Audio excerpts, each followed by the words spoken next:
Good evening, Tony Eastley with a news update. The Labor Party has received a major boost to its election chances today after securing Green Party preferences in 110 out of the 150 lower house seats.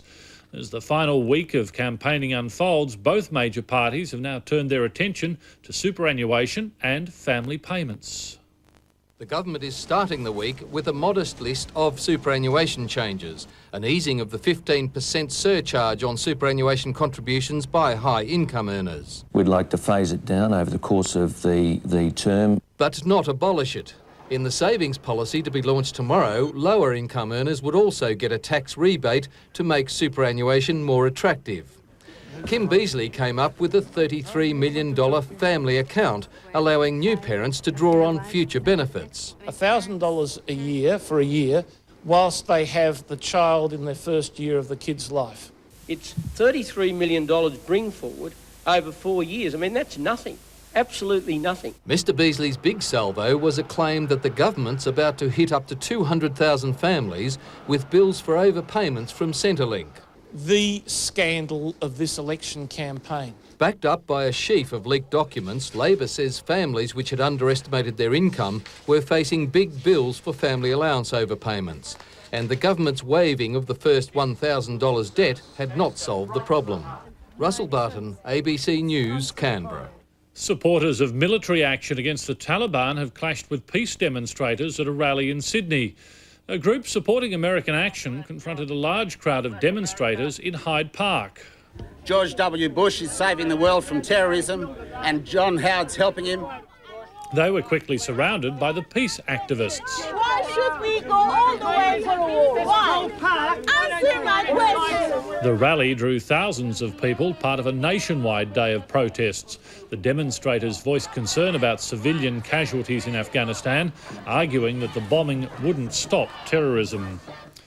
Osama bin Laden has blamed Australia for contributing to separations within the Islamic world by assisting East Timor's independence struggle from Indonesia.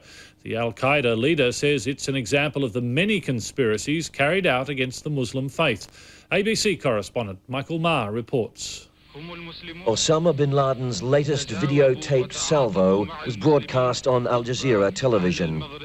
The Arab network says the tape was sent to its office in the Afghan capital, Kabul. In his statement, bin Laden declares that those who claim they are leaders of Arabs and are still in the United Nations have renounced the message of Muhammad. Further, he accuses such leaders who want to solve what he described as Muslim tragedies like Palestine through the UN of being hypocrites and deceiving God.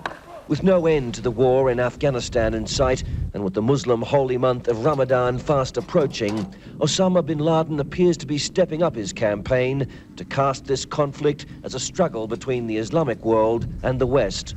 In frontline states like Pakistan, the strain is clearly showing. President Pervez Musharraf has now appealed to Washington to call a halt to the bombing when the fasting month begins in a few weeks' time. One needs to give a very serious consideration to having operations ceased during the Ramzan month, because one should be very clear that it will have its negative fallout. U.S. Secretary of Defense Donald Rumsfeld is due in Pakistan later tonight to shore up the support of this key American ally. Michael Maher, ABC News, Islamabad. Ulster Unionist David Trimble might be re-elected as the leader of Northern Ireland's government tomorrow, following a last-minute deal which prevents hardliners from blocking the move. Under intense British pressure, several neutral politicians agreed to join a Protestant voting bloc, tilting the balance in Trimble's favour. The 2-year-old Catholic Protestant administration is considered Northern Ireland's best chance for peace. Just hours after the announcement was made, a car bomb was detonated in central Birmingham. Police have blamed the outlawed The Real IRA for the attack. 4 twisters have hit a town on New Zealand's North Island just a day after it was hit by a mini tornado. The spiralling formations passed over Awakiri, flattening homes and uprooting trees in their path. The community had only just begun a clean-up from a less intense storm which struck yesterday. We found the cows, they were over there. The next paddock. We thought we'd lost them, we thought they'd gone up in the sky. There have been no reports of injuries in the wild weather. Meanwhile, Hurricane Michelle has killed at least 12 people in the Caribbean and Central America. In Honduras, 6 died as the storm hit and 14 are still missing. Another 4 lives were lost in Nicaragua and 2 in Jamaica. Hundreds of thousands of homes in the path of Hurricane Michelle are being evacuated. The fringes of the storm have already brought some flooding, as well as high winds and rough seas to Cuba. Evacuations have also been ordered further east in the Florida Keys. If the storm continues on its current path, it will hit the US in the next few days.